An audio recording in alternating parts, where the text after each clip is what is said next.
Ashamar Kafune daawwattoota keenya kun tamsaasa kallattiin isiniif darbaatti kan jiru oolmaa Oromiyaati. Oolmaa Oromiyaa har'aan odeeffannoo kutaalee Oromiyaa badhoorraa walitti qabannee dhiyaannee jira.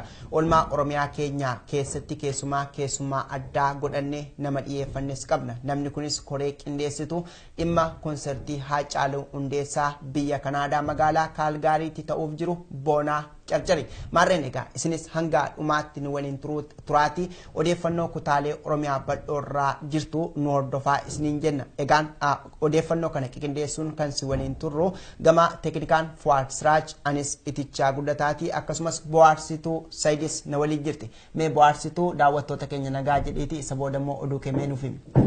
Akkam oltan daawwattoota keenya egaa akkuma ati jettee odeeffannoo oolmaa Oromiyaatirraa qabannee dhiyaannee jirra. Mee oduu jalqabaatirraa nuuf eegala. Harargee bahaa aanaa dadar ganda odaa ibsaatti humnoota raayyaa ittisa biyyaatiin hidhaa fi reebichi nutti jabaatee jira jedhan jiraattonni. Akka maddeen odeeffannoo keenyaa nuuf himanitti kaayyoon gochoota suukanneessaa kanaaf fincila gaggeessaa jiru lamsheessuudhaaf kan yaaddame jechuudhaan OMN itti himan. Gabaasa dabalataa qabna wajjumaan haa dhaggeeffannu. Humnoonni raayyaa ittisa biyyaa godina Harargee bahaa aanaa dadar ganda odaa ibsaatti maqaa labsii yeroo muddamaatiin qubatanii jiran uummata nagaa dararaa jiraachuun dubbatame. Namoonni hidhamuu fi hedduun isaanii immoo qe'ee jiraatan irraa humnoota raayyaa ittisaa kanaan adamsamaa akka jiranis namni achirraa dubbisnee OMN'if himan. Aanaa dadar ganda odaa ibsaa edaa raayyaan ittisa biyyaa ijoollee namsadii Jaafar Abbaatii fi Akkaraan Mar akkasumatti anas Sufiyaan ga'aa fudhanitti dhufanii qaqqabanii qawweellee bananii akkasi qabanii kaambii isaanii geessanii hidhanii jiran jechuudha. Ammallee nuti gaara keessa jirra barbaada keenya irra jirra. Ijoollee nama kumaatamaan lakkaa'amu gaara keessa jira jechuudha. Akka namni kun jedhanitti humnoonni raayyaa ittisaa kunneen gaafii qeeroon Oromoo adda durummaan gaafachaa jiran gufachiisuuf kan yaaddameedha jedhu. Wanni nu barbaadaniif maqaa gabbee qeerroodhaatiin nu barbaadan jechuudha. Sababa gartee wanni daandiin isaanii duraa cufameef jecha qeerroo kana barbaaduudhaaf hidhatti galchinee akkasitti ummaticha maqaa Oromoo gartee kan qabatanii deemu jiran kana milkeessuudhaaf waan qeerroo jedhamurratti tarkaanfii fudhatanii itti jiran jechuudha. Qaamni bulchiinsa naannoo keenyaa rakkoo nu mudateef furmaata tahaa hin jiru jechuudhaan illee jiraattonni ganda odaa ibsaa kunneen komii isaanii ibsatan. Akkuma aanaa keenyaatti rakkoo gurguddoon nurra jira. Wanni niin jechuu barbaadu isaan gartee mootummaan haarayoon jedhamu kun gartee maquma duraanii san qabatee deemu jira malee waan kana daandii duraa cufame kana amma tarkaanfii qeerroo Oromiyaa kanarratti fudhadheetiin daandii kana banadha jeeti. Akkuma guutuu Oromiyaatti qeerroon of eeggannoo gootee gartee karaa qabsoo isiitiin itti gumu qabdiinjaan. Boonaan hin dhaga'ama? Hayyeegaa Haacaaluu Hundeessaa torbee kana Kanadatti argama. Konsertii akka qabu ammoo dhaga'amee jira. Mee waa'ee konsertii sanirratti eessatti akka qophaa'ee fi yoom akka konsertii san deemuu fi achumaan bakkatti iddoo itti qophaa'ullee akka nuuf himtan.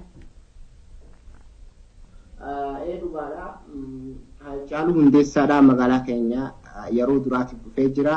Hedduu uummanillee gammadee jira jechuudha. Guyyaa 24dha. Haala ho'aadhaan akka isinilleen hordoftanii quba qabaattan sanitti haala ho'aatiin qeeballee jirra. Amma magaalaa keenya keessa jira jechuudha. Qophii kana ammaan tana dhibbaatti xumurree jirra. Haala ho'aatiin koreen qindeessituu fi koomunitiin Kaalgariidhaa ta'uudhaan ummataanis waliin gahe haala ho'aatiin wanni kun qophaa'aa jira. Almost waniinsa dhumatee jira jechuudha jechuu fedheeti. haa ta'u bona akkuma tikaaste keessumaa weellisaa Haacaaluu Hundeessaa tibba kana keessumaa magaalaa biyyoota Kanaadaa kana keessatti iddoowwan garaagaraa jechuun magaalota garaagaraa jechuu kooti bal'inaan yogguu simannaan ho'aan taasifamuufitti argina. Inni boorii kun Kalgaariitti akka gaggeeffamudha. Miirri namootaa yookiis haalli namootaa maal fakkaata? Isa kana faana wal qabsiistee moo ati akka ilma Oromoo tokkootti weellistoota biroo warreen sagalee kiilolee qaban baay'een dachee Oromiyaa irras ta'e jiruu baqaa keessa baay'een jiru. Isaan kana gara fuulduraatti simachuudhaaf yookiis qophii wal fakkaatu qopheessuudhaaf akka waldaa hawaasa Oromoottis ta'e akka namoota biyya sana jiraatanitti sochiin keessa maal fakkaata? Kana jedhiiti achumaanis egaa waamicha kee dhiyeessiitii oolmaa Oromiyaati waan ta'eef mee daawwattoota keenyatti nagaadhaan.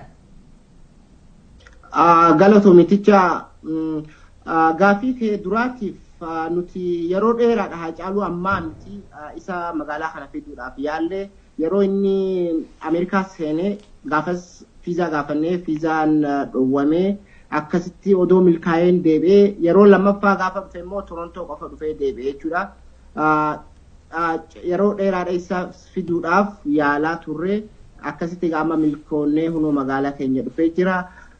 Sanii alatti qophiin tumaree haalli gaa uummanni magaalaa kana keessa jiru dhugaa hedduu gammadanii jiranii isa arguudhaaf nama sabboonaa kana fi akka namni quba qabutti haalli yeroo ammaa kana keessatti inni jaalatummaa uummata keessatti qabaataa jiruu fi kanarratti dabalee aartii keenya guddisuu artistoota keenya guddisuudha jechuudha hawwiin keenya guddaa. Itti aanseetis kun uummata keenya magaalaa Kaalgarii keessa jiran wal barsiisuu yeroo isaanii hanga tokko hojiirraa fudhatanii bashannanan jechuudha. Waan kana hunda yaannee jechuudha haalli qopheessine kanarratti gaa magaalota Brooks, Saskatchewan, Edmonton fi magaalaa Kaalgarii jechuudha uummanni kan irratti argama jennee yaannu xumuri isaa hedduu xumuri isaa haa tolchu haalli itti qophoonni bareedaadha. Tariiga mee irra deebitee gara dhumaarratti tarii gaaffiin si gaafadhillee waan dagatte qabdaa meega guutummaatti bakkeensaa yookiis iddoon itti gaggeessitanii fi sa'aatii isaa osoo nuuf himte kallattiidhaan nagaa itti dhaamte daawwattoota keenyatti. Okay, guyyaan isaa guyyaa 28 April guyyaa 28 bara 2018 bakkeen isaa 3 Duwwaa takka 5 Ammas Takashan Street, Northeast Calgary, 3015 Street, Northeast Calgary, Alberta. Northeast keessa jechuudha kun bakka nama hedduudhaaf mijaa ta'u jennee yaamanneeti bakka kana qabne haalli jiru kana fakkaata. Dhiyaadhaan jira. Ulfaadhuu galatoome boonaa carcar ibsanuuf kenniteef ayyan daawwattoota keenyaa tamsaasa kallattiin daawwachaatti kan jirtan kun oolmaa Oromiyaati. Oolmaa Oromiyaa har'aa keessummeessuun kan si waliin jirru immoo an itichaa guddataa akkasumas bohaarsituu Sayidis na waliin jirti. Gama teeknikaan immoo Fuad Siraaj nu waliin jira. Maarreen egaa warreen Kanaadaa keessa jiraatanii naannoo magaalaa Kalgaarii sagaleen isaa kiiloolee kan ta'ee fi jalqaba irratti immoo maalan jira jechuudhaan isa booda cabsaa isa booda immoo jirra jechuudhaan sagaleen isaa dhageettii guddaa kan argate weellisaa Haacaaluu Hundeessaa guyyaa boorii jechuudha Kalgaariitti konsertii waan qabuuf warreen naannoo sanatti jirtanii irratti akka qooda fudhattan asumaan dhaamsa qophii oolmaa Oromiyaati. Odeeffannoo ittaanuuf keessumaa abbaan warraa 100 ol ta'an naannoo Somaaleerraa buqqifamuudhaan magaalaa Bishooftuu keessaa qubsiifamanii jiran rakkoolee garagaraaf saaxilamnee jedhu keessumaa tajaajila hawaasummaas ta'ee qaamni mootummaa iddoo kana jiru waa'ee keenya quba hin qabu jechuudhaan komatu. Gabaasa qabna. Iddoo kana dhufne baatii tokkoof torbaan sadi keenya jirra. Akka dhufne irraa kaafnee guyyaa tokko raasina nuu kennanii raasinni nuu kennan kanuu bakka meeshaalee hin qabu sonkortaa timaantii waan takka hin qabu zeeta hin qabu waan itti gaggeeffannuus hin qabnu akkuma bakka nama gartee nurra namni mana hidhaa jirulleen fooyyee qabana fakkaata. Mana keessa jiraattan isiniif kennaniiru amma bakka jiraattanitti Bishooftuu naannoo kam qubattanii jirtu namoota meeqa taatu? Namoota 100 fi abbaa warraa namoota 117 kudha torba abbaa warraati Hoolaandii bakka jaamtuun nuu kenname meetiroo bakka Hoolaandii jaamtu alaamutiin ijaare janii iddoo san nuu kennanii haloo hin dhagaamaame. Eeyyeen waqtiin kun waqtii roobaati mana keessa qubattanii yoo argattaniittu waan jireenya keessanitti gaggeeffattanii deeggarsi isinii taasifamaatti jiru maal fakkaata? Deeggarsi nu taasifamaa jiru garuu mana harkanne manni keessa ol garuu harkanne haalli ciisinsaatiif maarree firaashin isin jiru asuma sibirtoorra galaa jirra. Dhimma kanarratti koree warra qindeessan gaafattaniittu waan nyaattaniif waan irra ciistan kana hin qabnu jettanii gaafattaniittu bulchiinsa magaalaa Bishooftuus ta'e warra koree qubattoota irratti hojjetanii yoo gaafattan ta'e deebii akkamii isiniif deebisan mee? Gaafannee jirra gisee isaan gaafanne marraa lamaa sadii yeroo hedduutti deddeebinee gaafanne ugaa gaafannu bakka rakkoo kanarraa maal gisee jenni warra gartee as gartee naannoo kana haala kanaan jiraachuu hin dandeenye har'a boru isaan isinii goon osoo janiituma dabarsan waa takkallee namnummaan ergas booda namnummaan deebi'ellee nu laalan jiru. Meegaa akkamiin jiraatu ree waan nyaattanii hin qabdanii manuma keessa jiraattan qofa qabdu malee hojiillee hin qabdanii maal yaaddu maal feetu isin amma gaafii maal jedhu gaafattu? Amma silaa wanni adakka maal silaa uummanni haalaan rakkoo addaarra jira bakka kan dhukkubsates mana yaalaa sirriitti hin argatu. Ataas eebbaa ilmi namaa tokko jiraachuudhaaf soorata barbaachisa. Sooranni sunuu sirriitti harkanneen jirru bakka nuti amma akka duraanii caala addaan garanaatuma nu deemu jirti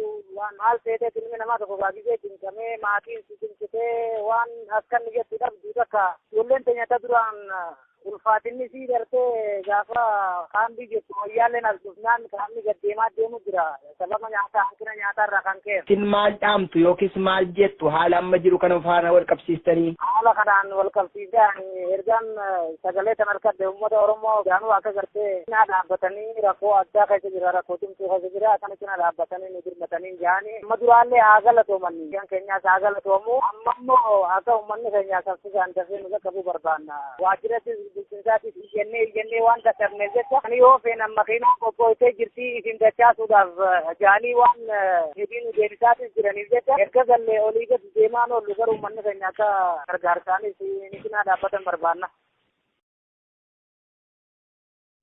Ayyan daawwattoota keenya odeeffannoon armaan olitti dhageessitanii warra qubatanii keessumaa magaalaa Bishooftuu keessa jirantu rakkoof saaxilamnee waan hawaasummaaf nuuf oolus dhabnee miidhamaatti jirraadha kan isaan jedhani. Namoonni kunneen keessumaa dhiibbaa mootummaa naannoo Somaaleedhaan keessumaa warra buqqa'uudhaan gara Oromiyaatti baqatanii haa ta'uu mana keessa jiraannu qabna waan nyaannuu fi tajaajila tokko dhabnee rakkachaatti jirraadha kan isaan jechaatti jiran. Egaa qaamni dhimma ilaallatu isaaniif osoo birmateen asumaan adhaamsa oolmaa Oromiyaati. Odeeffannoo kan biroodhaan immoo rakkoon bulchiinsaa magaalaa Asallaa keessatti nu mudatee jedhu jiraattonni magaalittii keessumaa tajaajila garagaraa yoo barbaanne gara waajjiraalee deemne sirnaan nu keessummeessine keessumaa gandoota irratti haaromsi gadi fagoon hin geenye jechuudhaan komatu bal'ina qabna.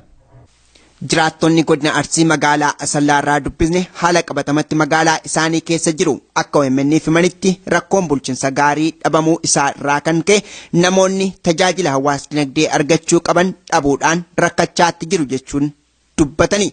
Dargaggoon gaaffiif deebii waliin taasisne tokko isuma kana nuuf mirkaneessuudhaan sagantaa haaromsa gadi fagoo jechuudhaan waan qaamonni bulchiinsa OPDO sadarkaan jiran hojjechaatti jiran as magaalaa keenya keessa hin geenye gochaan malaammaltummaadhaanis akka malee miidhamnee jirra jechuun komateera.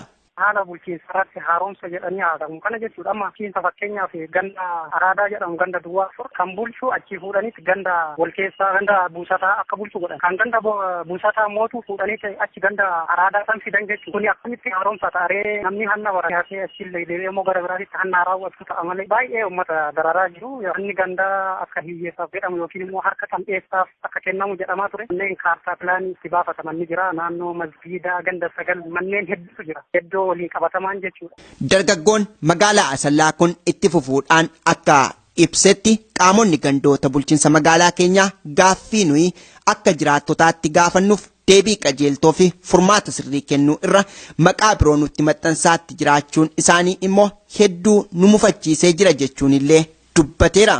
Rakkoon bulchiinsaa ni jira. Rakkoon bulchiinsaa haalaan jira. Haaromsi irratti gadi nu hin deemne. Magaalaa Asallaa dagamteerti odoo irra deebi'anii ilaalanii jechuu barbaade gandarratti. Dhimmoota kana faana wal qabsiistanii waltajjiin uummataa yookiis mareen uummataa akka magaalaa Asallaatti qophaa'ee jira. Sanarratti uummanni gaaffii gaafate jira. Gaaffii gaafatameefoo qaamni bulchiinsaa sadarkaan jiru maal deebisaatti tureme. Hojii qophaa'uu irratti namootuma beekamu yookiin kaabinee akkaadirratti walitti guurama malee hawaasaaf wanti ifa ta'ee labsameetii waamameetii uummanni waltajjii taa'ee qabu jechuudha. Jiraattota magaalaa Asallaatti si mudate maal fakkaata? Fakkeenyaaf nama dargaggeessaa gurmaadhaa fi waan tokko hojjedhaa jedhama haalli gurmiillee as keessatti rakkisaadha baajamni gadi lakkifamu osoo namni tokko gurmaa'ee jechuudha. Lakkoowwan bulchiinsaa akkuma jirutti ta'een sun waliigala akkuma guutuu Oromiyaatittu iddoo waan tokko furmaata argatanii waan qabatamaan argine hin qabnu jechaadha. Rakkoon kun mudachaatti kan jiru magaalaa Asallaa keessatti qofa moo guutummaa godina Arsii keessallee rakkoon kun jira? Aanaalee naannoo sanaaf magaalota naannoo sanaa jechuu kooti. Godina Arsii walumaa akkuma godina Arsii bahaa keessa rakkoo hedduutu jira. Gadi fageenya wanti qoratameef yookiin immoo furmaata yookiin fala argatanii haasama wanti itti seenamee gammaatti ittiin jirudha qabatama. Inni osoo fala argatee furmaata argatee gandarratti baay'ee marga yeroo ammaa waraqaa inni argachuun baay'ee ulfaata daran rakkisa. Yeroo amma jecha haarawaa tokkollee fidanii jiru waan haarawaa uumutti jiru. Yeroo ammaa gara gandaa dhaqan jechuudha. Dhimma garaagaraatiin namni tokko oggoo dubbatu. Bulchitoonni gandaa maan namaan jedhu jijjiirama nuuf fidaa jiru kana qabsoo nuti jirru kana duubatti deebisuudhaa fi ilaalcha biraatiin dhuftee namaan jedhu akkuma yeroo dur baay'ee mirga ofii namni oggoo haasa'e caabaa'uudha. Ati maal jedhanii nama maxxansan sana amma immoo waan haarawaa fidutti jiru warri bulchitoota gandaa. Jijjiirama kenna haaromsa nuuf fidaa jiru kana irratti gufuu nutti ta'uudhaa fi akka saasaa akkasiisan fidu. Biirokiraasiin immoo haala kanaan hin babal'atu. Wal dhageeffachuudha. Badaa haasa'ee mishaa haasa'ee namicha tokko rakkoo isaa hubachuun barbaachisaadha. Kana isin jechuudha. Ajeen daawwattoota keenya egaa odeeffannoo oolmaa Oromiyaa keenya akkuma itti fufetti jira. Odeeffannoo ittaanuuf immoo keessumaa gara godina Jimmaa aanaa Limmuu Saqqaa kan nutti himuudhaaf jirtu bohaarsituudha. Mee odeeffannoon kee maal jetti bohaarsitu? Labsii yeroo muddamaa kanaan miidhaa jajjabduu keessummeessaa jirraa jedhan godina Jimmaa aanaa Limmuu Saqqaa magaalaa Atnagoo irraa dubbis. Namootni 40 immoo hidhaa jiraachuu isaanii nuuf himan. Gabaas dabalataa qabnaa walumaan haa dhageeffannu. Labsii yeroo muddamaa erga mootummaa wayyaaneetiin biyyattii keessatti labsame miidhaawwan jajjaboo keessummeessaa jirraa kan jedhan jiraattoota kutaalee Oromiyaa bal'oorraa dubbisneedha. Namoonni godina Jimmaa aanaa Limmuu Saqqaa magaalaa Atnaagoo jiraatanis isuma kana dubbatan.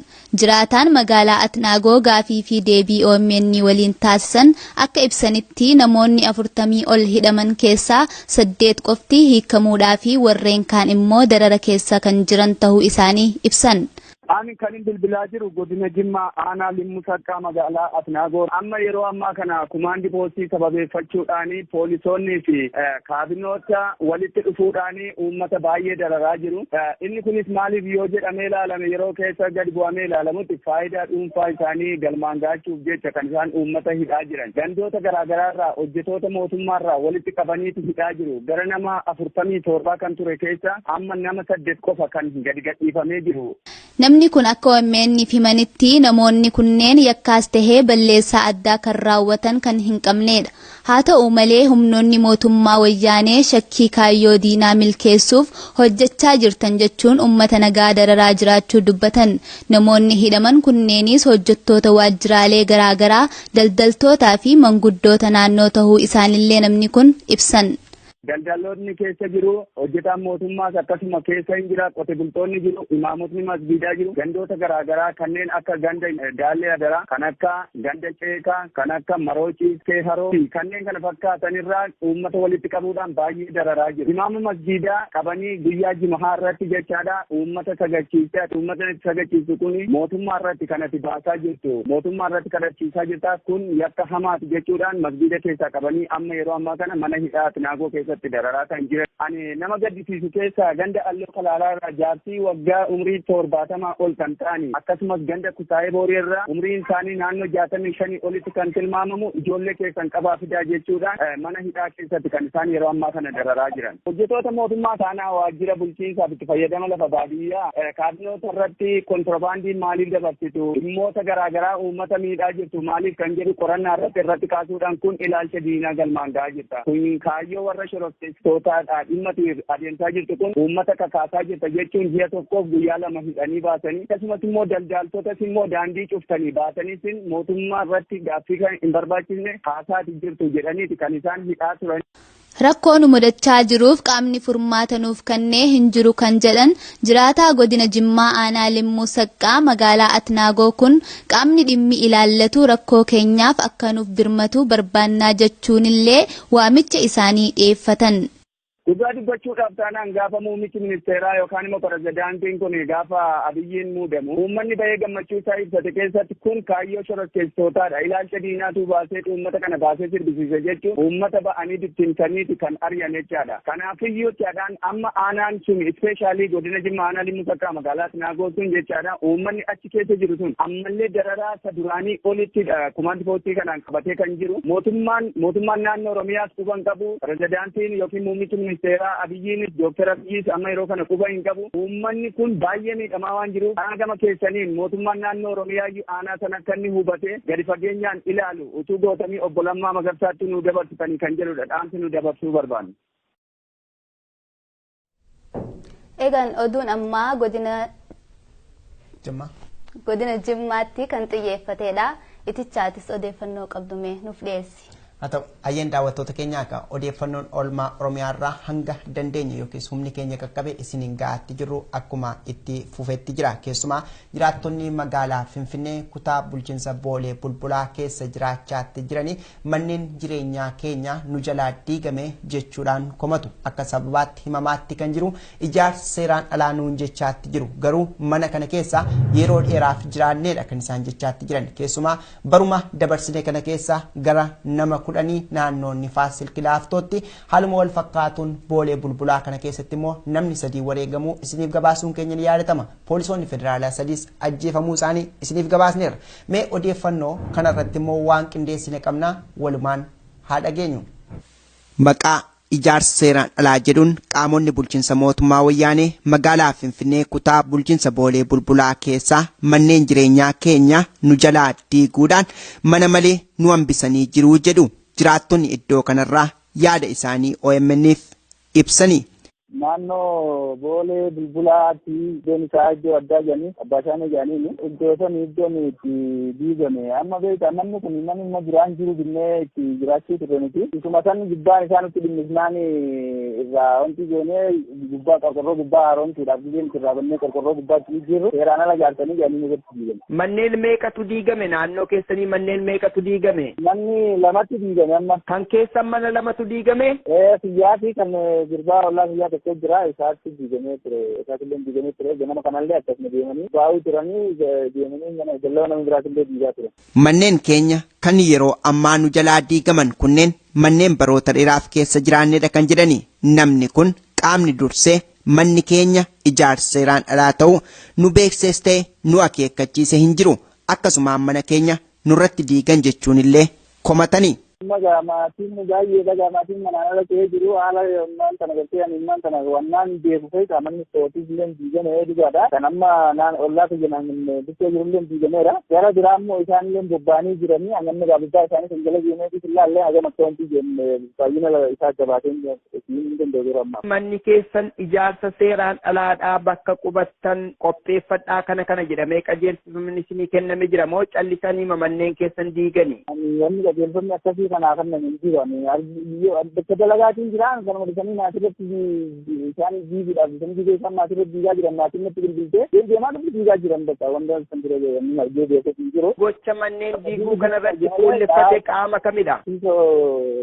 Aanaa fedhalamaa fayyadamu kan reelee bilbilaa jiru kana. Dhimma kanarratti gaaffii gaafattaniittu gaaffii isin gaafatanii maal isinii deebisanii qaamni dhimmi ilaallatu manneen keenyatu diigamettanii gaafattaniittu? Gaafannee ganama kanallee dhaqee gaafadheen ture osoo hin ayyamsiisin jaartanii hin jaani mana kana kanuma duraan jiru na bilisnaan haaromse malee hin jaarree jennaani kanumaa ayyamsiisuu qabdanii jaanii kanaafuu amma sirna katamaa jaansanitti jabraatti achi gaafadhaa jandinna kee kanatti gaafachuu qabdanii. Dhimmuma ijaarsa seeraan alaa jedhuun mootummaa wayyaanee baruma jirru kana keessaa magaalaa Finfinnee kutaa bulchiinsa Boolee Bulbulaa irraa namoonni 3 akka ajjeefaman taasisuu fi Faasil Kilaaftoo irraa immoo namoonni 11 ajjeefamuu akkasumas poolisoonni federaalaa 3 ajjeefamuuf sababa guddaa akka tures isiniif gabaasuun keenya ni yaadatama.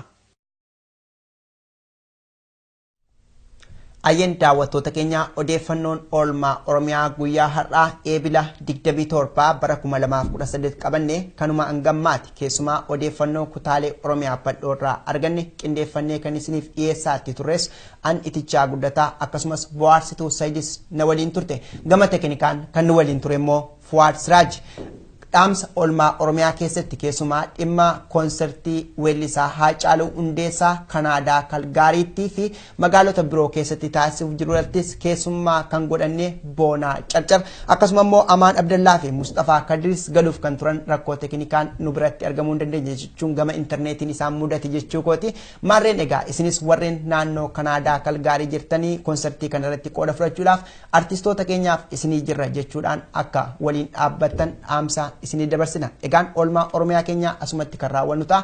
Qophiilee OMN biroo waliin turtii gaarii